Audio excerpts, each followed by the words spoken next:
vamos conversar com José Eduardo Martins Cardoso, jurista, ex-ministro da Justiça no governo Dilma Rousseff e fez a defesa da ex-presidenta no processo de impeachment. Bom dia, Zé Eduardo, prazer em recebê-lo. Bom dia, é um prazer imenso estar com vocês novamente. Bom, Zé Eduardo, vamos falar de impeachment? Bom, o presidente da Câmara dos Deputados, né, o Rodrigo Maia, dias atrás, disse não estar arrependido de ter votado pelo impeachment da presidenta Dilma Rousseff. Diz que votou com convicção, mas no caso de Bolsonaro, ele não vê nenhum embasamento legal para o processo de impeachment do presidente. Mas uma parcela da sociedade vê, né? Como demonstra aí os mais de 50 pedidos de impeachment que deram entrada na Câmara. A revista Piauí, Zé Eduardo, revelou dias atrás que o presidente quase enviou militares para destituir os ministros do Supremo Tribunal Federal. Como é que você analisa essa postura do Rodrigo Maia nesses dois casos? Você que fez a defesa da presidenta Dilma, e a partir dessa denúncia, desse golpe que não se consumou, cabe mais um pedido de impeachment nesse caso aí da... Olha, eu acho que o Rodrigo Maia, o presidente da Câmara, ele não tem condições em relação à sua própria base e o seu próprio projeto político de fazer qualquer revisão desse ponto de vista. Porque é evidente que chega até ser irrazoável essa ideia, dizer que Dilma tinha razões para o impeachment e Bolsonaro não tem. Basta olhar os fatos, né? E o Rodrigo, obviamente, ele não pode dar esta mão à palmatória, porque ele fez parte de um projeto e faz parte de um projeto político conservador no Brasil, que evidentemente não pode, neste momento, admitir qualquer revisão. Claro? Agora, vamos olhar os fatos e não a opinião do Rodrigo. Dilma Rousseff praticou atos de gestão contábil que tinham sido praticados por todos os governos anteriores. Isto é fato incontroverso. 2. Dilma Rousseff praticou atos de gestão contábil que foram criminalizados a partir de uma mudança da jurisprudência do TCU, que disse que valia para o passado o que passava agora a decidir. Isso é um contrassenso jurídico, político e ético total. Terceiro ponto. Dilma Rousseff foi condenada por atos de gestão política sem nenhuma caracterização de dolo, de má-fé, de intencionalidade e em situação que não gerou absolutamente nada nestes fatos para o agravamento de uma crise financeira brasileira. Ou seja, isso é evidente. Ou seja, não houve crime de responsabilidade.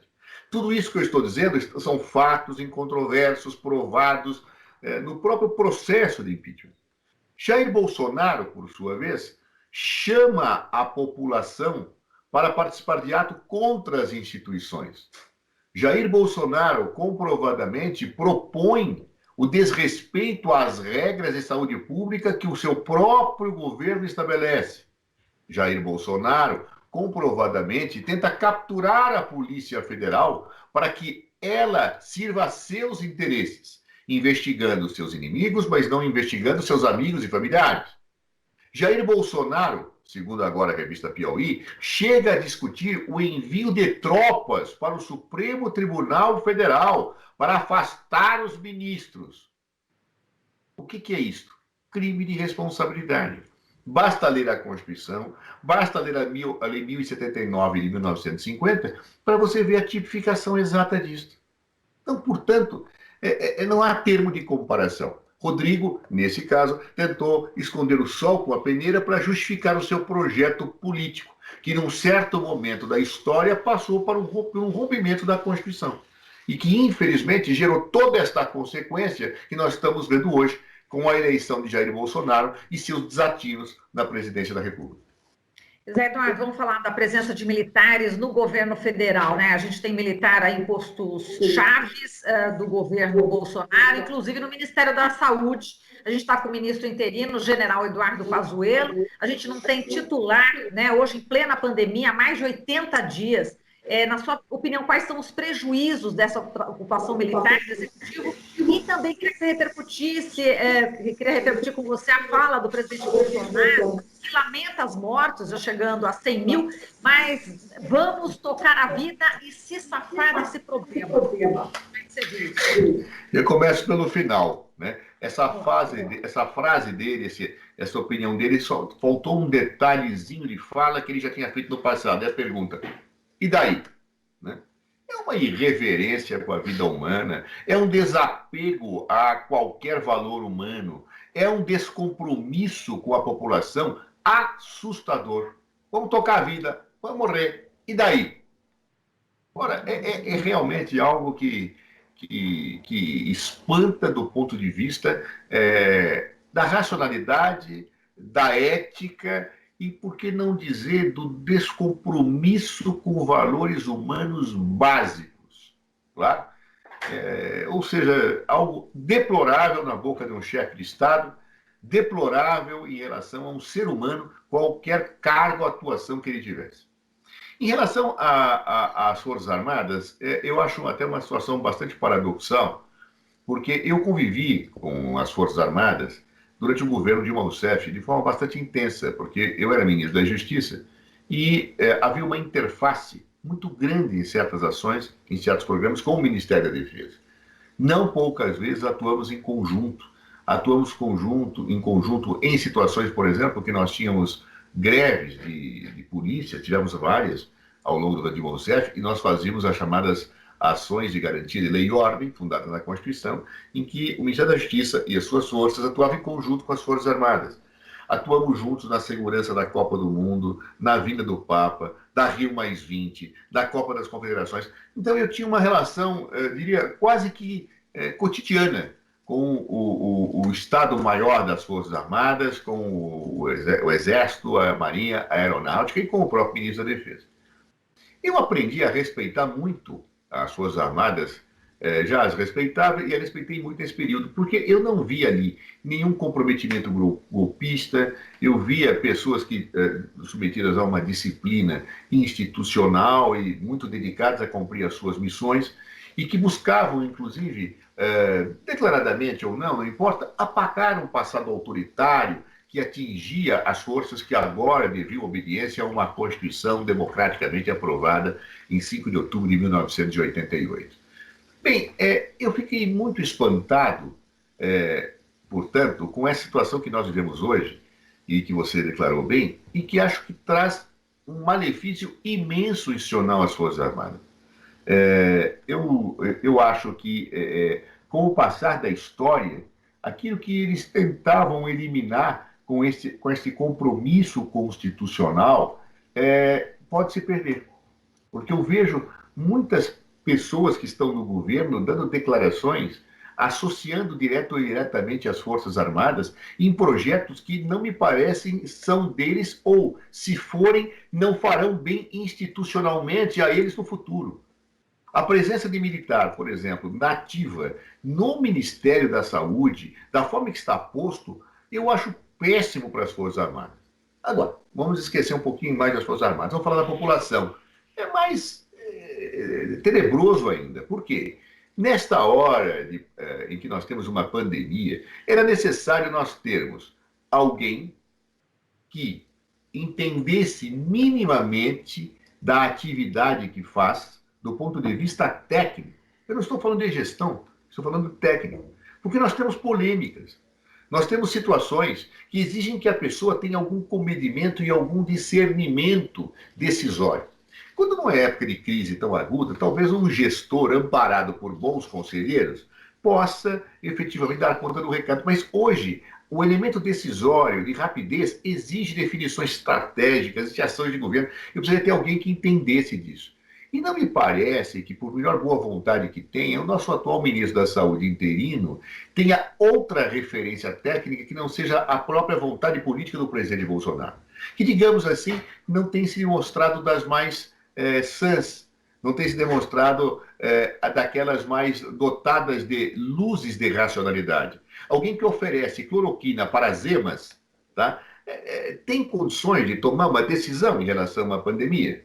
Alguém que, bom, eu não preciso nem citar, é um conjunto tão grande de sandices, de asnices do presidente Jair Bolsonaro, que eu diria o seguinte: pode alguém seriamente se valer da opinião deste senhor para conduzir o país na parte da medicina? Não. Então seria necessário ter um ministro da Saúde que dissesse: presidente, Não ofereça a cloroquina para as emas. Presidente, não faça isso. Presidente, demonstre a ele. Claro? E não a pessoa que dissesse sim, senhor, não, senhor. Sim, senhor, não, senhor.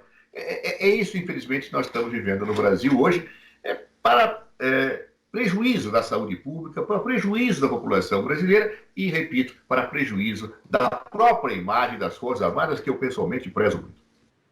Exato. Agora, Zé Eduardo, nesse momento que a gente está vivendo toda essa crise, o ideal seria que o presidente Jair Bolsonaro saísse do poder. Mas como se dará isso, né? Quais os caminhos que você imagina? A gente tem tantos manifestos, tantos pedidos de impeachment, o Rodrigo Maia travando isso no Congresso. Qual que seria a saída? Como tirar Bolsonaro do poder? Tem horas que eu chego a pensar que melhor seria até que o cargo ficasse vago, né? Eu me lembro um pouco daquela obra maravilhosa do Zé Saramago, né? Em que ele descreve, um ensaio sobre a lucidez, em que ele escreve exatamente uma situação em que a falta de governo ajuda a vida social. Eu não chegaria a esta situação, que eu acho que, com a ironia, o talento é descrita por Jair Bolsonaro, por José Saramago, mas Jair Bolsonaro, efetivamente, traz tanto problema na presidência que eu acho que a sociedade se daria melhor se não tivesse a sua voz permanentemente a falar as sandices, ou fazer gestos demenciais que efetivamente caracterizam a sua gestão.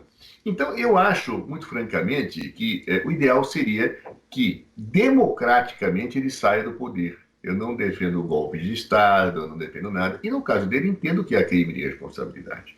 O presidente da República, diante de uma situação como essa, tivesse ele uma visão de estadista, que não tem, diria, olha, eu vou sair, até logo, né, eu renuncio, inventa lá uma desculpa e dá um adeus para a história e volte à sua posição de mediocridade que marcou a sua vida inteira. Efetivamente, não é o caso. Então, o correto, a meu ver, seria o processo de impeachment. Mas aí tem um componente, que nós não podemos desprezar. O processo de impeachment ele é jurídico-político. Claro, ele tem um componente jurídico muito definido e que, se não houver, não pode haver impeachment. No caso de Dilma Rousseff, isso não existia. E houve. Portanto, que nós tivemos, inclusive, para dizer na defesa, que foi um golpe. No caso de Jair Bolsonaro, o pressuposto jurídico está dado. Agora, vamos ver o pressuposto político.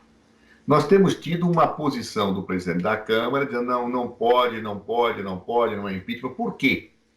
Ele não pode dizer está configurado crime de responsabilidade, mas eu não posso abrir esse processo de impeachment. E por que ele não pode? Porque Jair Bolsonaro ainda tem um nível de aceitação social muito grande e abrir o processo de impeachment comprometeria o próprio projeto político, social, ideológico que é defendido por forças que o próprio Rodrigo Maia representa. Ou seja, por mais incrível que possa parecer, a popularidade de Jair Bolsonaro é ainda grande. E nós não temos, por força, talvez, da situação desta pandemia, uma contundência de ações sociais visíveis que permitam ampliar e ecoar esse tipo de situação. Tenho visto, inclusive, pesquisas dos últimos dias que, se forem corretas, mostram uma ligeira subidinha da popularidade de Jair Bolsonaro, talvez fruto desse pagamento mensal que ele faz em época de pandemia. As pessoas, na época de aflição, ficam reconhecidas a qualquer situação de esmola que efetivamente possam receber do governo, não tendo condições de verificar o todo que existe em torno disso e a inação que provoca exatamente a necessidade de dar aquilo que é o fator do agradecimento que setores da população têm. Ou seja, eu acho que nós ainda não conseguimos ter uma ação social competente que permitisse este eclodir da necessidade de afastamento de Jair Bolsonaro. E acho que, neste ponto, falham setores humanistas de esquerda e democráticos da sociedade brasileira, que não conseguem ter um projeto de oposição. Nós estamos o tempo inteiro fazendo oposição baseada na crítica à conduta de Jair Bolsonaro nas suas demências, nas suas asnices. Só que isto não basta. Isto não basta, porque as pessoas que acham Jair Bolsonaro um mito, ou aquelas que estão satisfeitas com um certo colchão social que esta ajuda lhe dá, não vislumbram isso. Elas não estão vislumbrando uma alternativa a isso, porque nós também não estamos produzindo unificadamente nada. Nós não estamos dizendo um A mais B, não é assim, Jair Bolsonaro, é assim que tem que ser feito. Nós estamos só dizendo não é assim. Nós temos que produzir políticas e apontar à sociedade brasileira, sem ficar só dizendo o homem é maluco, o homem faz maluquices.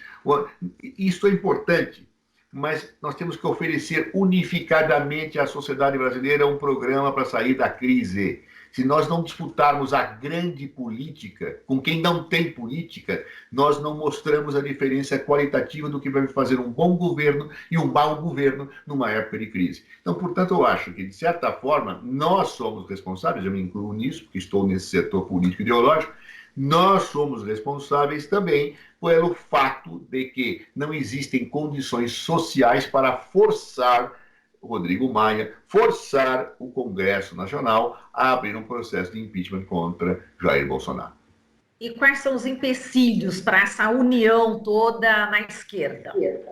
Eu acho que nós estamos aquém do nosso desafio histórico. Não poucas vezes eu acho isso e me incluo nesse processo.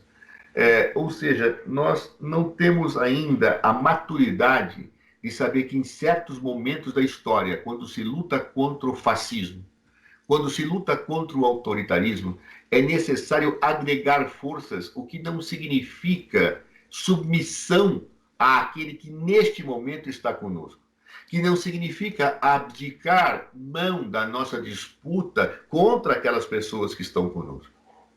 Eu te dou um exemplo. Imagine o seguinte, eu tenho muita vontade de ir a um parque, fazer um piquenique com aqueles meus amigos mais próximos. Nem sempre pensam como eu, mas são próximos. Só quando eu chego ao parque, o portão do parque está fechado. E eu não consigo entrar, porque a vigilância do parque não me permite que eu entre, nem que eu quebre o cadeado. Aí eu vou verificar que tem outras pessoas que também querem ir com seus amigos fazer piquenique. Só que as pessoas, eu não gosto delas. Essas pessoas, eu já tive muita briga no passado com elas. Essas pessoas, inclusive, eu quero derrotá-las democraticamente amanhã ou depois. Então, o que eu faço? Eu fico tentando forçar o portão aqui com as minhas poucas forças. Aí eu saio, aí vai o outro e tenta forçar com a mesma força. Não consegue. Nessa hora, é necessário falar, amigo, eu não quero que você sente na minha mesa de piquenique. Eu não quero lanchar com você, nem conversar com você e passar uma tarde agradável com você no parque, porque tornará desagradável se você estiver junto. Mas vamos unir nossas forças só para juntos entrarmos no parque.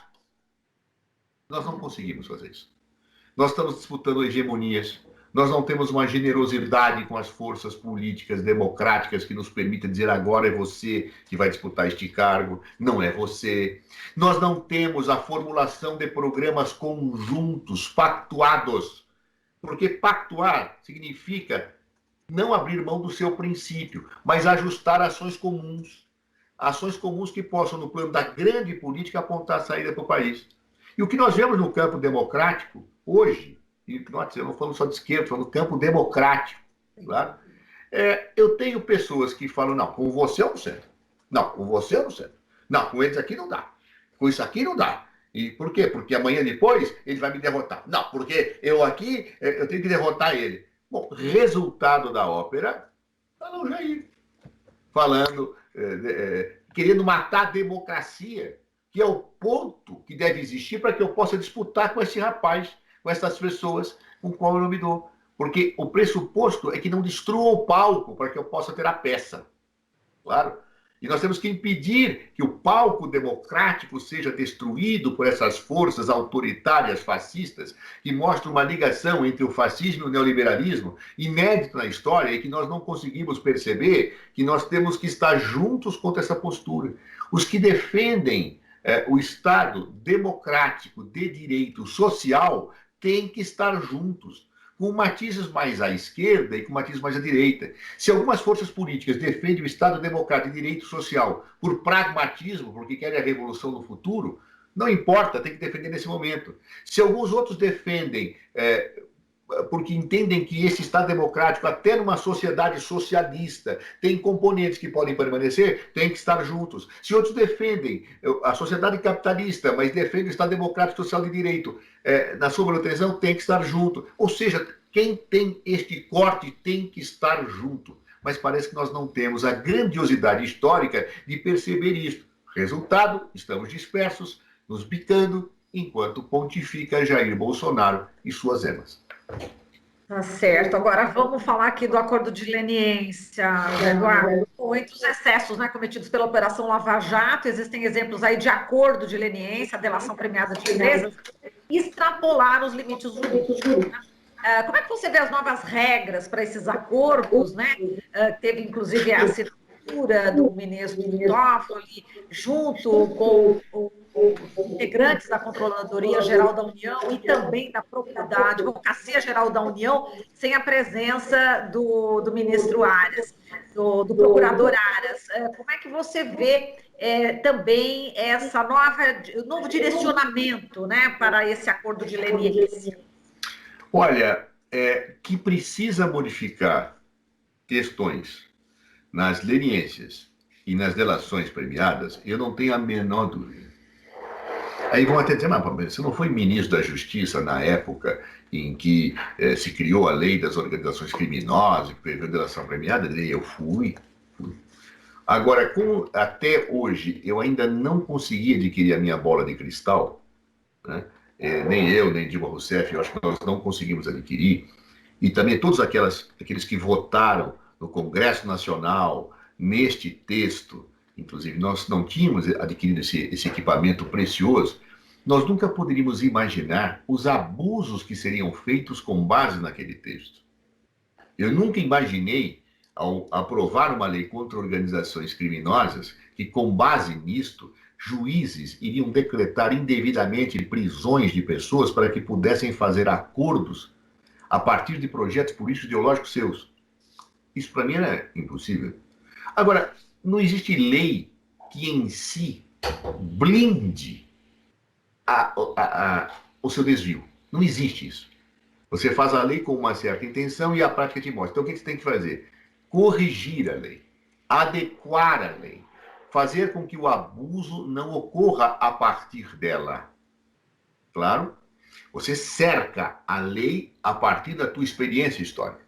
Então, neste momento, o que me parece correto seria aperfeiçoar estes mecanismos institucionais, colocando limites, lembrando do velho e bom ensinamento de Montesquieu, inspirador da teoria da separação dos poderes, que dizia: todo homem que tem o poder tende a dele abusar, até a virtude precisa de limites. Claro? Porque os grandes virtuosos, que se supõe os grandes virtuosos, são aqueles que mais abusam do poder e matam outras virtudes. Então vamos pegar a experiência e vamos limitar isso. E era fundamental que uma coisa fosse feita, que é o que está por trás disso. Claro? Que é justamente o entendimento entre todos os entes que vão participar deste processo. Porque não é possível falar, por exemplo, em leniência, sem que todos os atores estejam envolvidos. Porque se não estiver envolvido, vai dar problema. Vai criar situações. Pode ter abusos. Claro? Então, o que era necessário era ótima a perspectiva de tentarmos remodelar isto, no plano das leniências, mas também é necessário no plano das delações premiadas. Muito bem. A forma, porém, com que isso está sendo feito, me deixa preocupado. Porque entendimento que começa com desentendimento só cria confusão. Claro, já começou mal esse processo. Até porque, se todos os atores não tiverem, ou das duas uma, ou o Congresso Nacional vem e fala assim, será assim, ponto, é lei,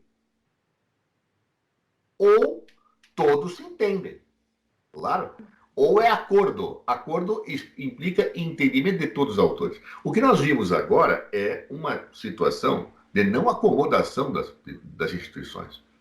O Ministério Público, que, a meu ver, e eu sempre apoiei o Ministério Público, eu tenho uma história política de identidade com o Ministério Público, sou obrigado a reconhecer que a partir de um certo momento, a regra até a virtude precisa de limites foi esquecida.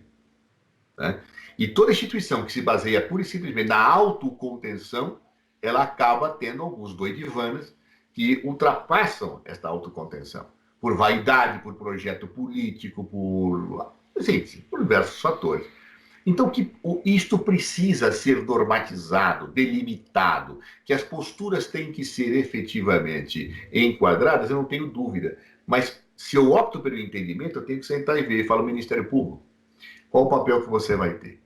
Também não me parece de tudo acertado deixar certas situações nas mãos de órgãos submetidos à hierarquia. Claro, hierarquia do presidente da República, porque podem haver situações em que a ordem superior daquele que dá cloroquina para as emas pode ser, pessoal, isso aqui não, hein? Não se perde teu cargo, hein? Então, nós temos, há que se ter um equilíbrio para que as coisas aconteçam. Claro, eu acho que ninguém defende o acobertamento da corrupção. Quem defender, o faz por equívoco político ou por má fé. Por outro lado, ninguém defende, senão, a não ser por má fé ou por outra situação, o abuso de poder. Nós temos que encontrar um equilibrado que acomoda as instituições, ou a partir do entendimento, ou a partir de uma regra legal, transparente, e falar, é assim, ponto final. Exato, Eduardo, a gente já está no final aqui da nossa conversa, existiam aí outros pontos que eu queria te apontar, mas um que a gente não pode deixar de falar é em relação ao ministro da Justiça, André Mendonça. Né? Ele não negou, nem confirmou a produção desse inquérito de inteligência, né, para monitorar policiais, antifascistas, professores universitários. O ministro se recusou a enviar cópia desse dossiê ao Supremo Tribunal Federal. É possível a elaboração desse tipo de relatório sem conhecimento do ministro? Olha, eu conheço o atual ministro de atividades acadêmicas. Ele tem relações com a Universidade de Salamanca, que eu também tenho, já nos vimos, e, evidente, temos uma divergência política imensa, mas eu tenho um respeito pessoal por ele.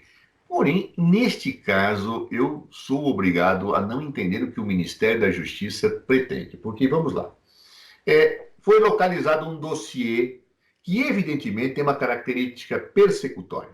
Claro, indiscutível. Algo inaceitável, ilegal, fere todos os princípios constitucionais que você possa imaginar de um Estado de Direito. Ou seja, muito bem, se isto foi feito antes da chegada do atual ministro, ou se foi feito durante a sua presença e ele não sabia, qual a postura correta?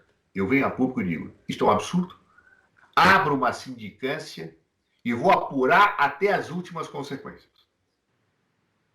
Certo? Bom, não foi isso que foi feito.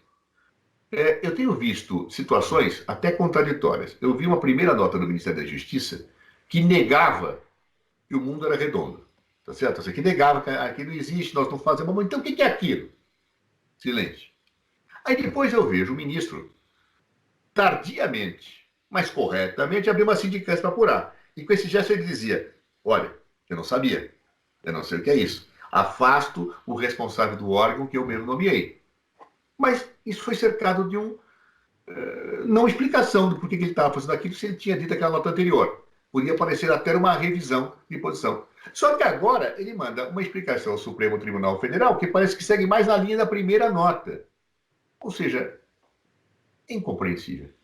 Me parece que alguma coisa existe, claro, e que não se quer assumir. Será que essa ordem não veio de Jair Bolsonaro?